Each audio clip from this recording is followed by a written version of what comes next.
दर्शक हो, आता पाहणार आहोत एक महत्त्वाची बातमी। शुक्रवारी 4 एप्रिल रोजी धाराशिव येथे दुर्गाशक्ती महिला सन्मान मेळावा मोठ्या उत्साहात पार पडला।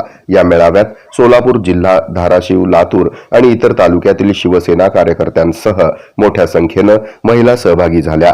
यावेळी विधान परिषद उपसभापती डॉक्टर नीलम गोऱ्हे यांनी महिलांसाठी असलेल्या विविध सरकारी योजनांची माहिती देत त्यांचं मार्गदर्शन केलं।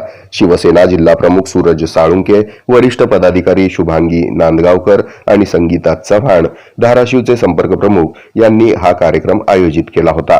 महिला सशक्तीकरणासाठी आर्थिक स्वावलंबन अत्यंत महत्त्वाचा असून त्यासाठी महिला बचत गटांना प्रोत्साहन देणं आवश्यक आहे, असं मत डॉक्टर नीलम गोऱ्हे यांनी व्यक्त केलं। शासनाच्या विविध योजनांचा लाभ तळागाळातील महिलांपर्यंत पोहोचावा यासाठी ठोस प्रयत्न करण्यात येणार असल्याचं त्यांनी सांगितलं। तसंच महिला बचत गटामार्फत तयार होणाऱ्या उत्पादनांना योग्य बाजारपेठ मिळवून देण्यासाठी शासन स्तरावर प्रयत्न करण्याचं आश्वासनही त्यांनी यावेळी दिलं। या कार्यक्रमात 20 महिलांचा डॉक्टर नीलम गोऱ्हे यांच्या हस्ते सत्कार करण्यात आला। या प्रसंगी खासदार रवींद्र गायकवाड, भारती गायकवाड, अशोक पटवर्धन, किरणताई निंबाळकर, रंजना कुलकर्णी, माया चव्हाण, कविता साळुंके, कांता शिंदे, आचल जांगीत, राजेश्री माने, अर्चना दराडे, पूजा उकरंडे, वर्षा मोरे, ॲडव्होकेट आकांक्षा चौगुले यांच्यासह मराठवाडा युवती सेनेच्या पदाधिकारी सर्व प्रमुख पाहुणे या कार्यक्रमाला उपस्थित होते।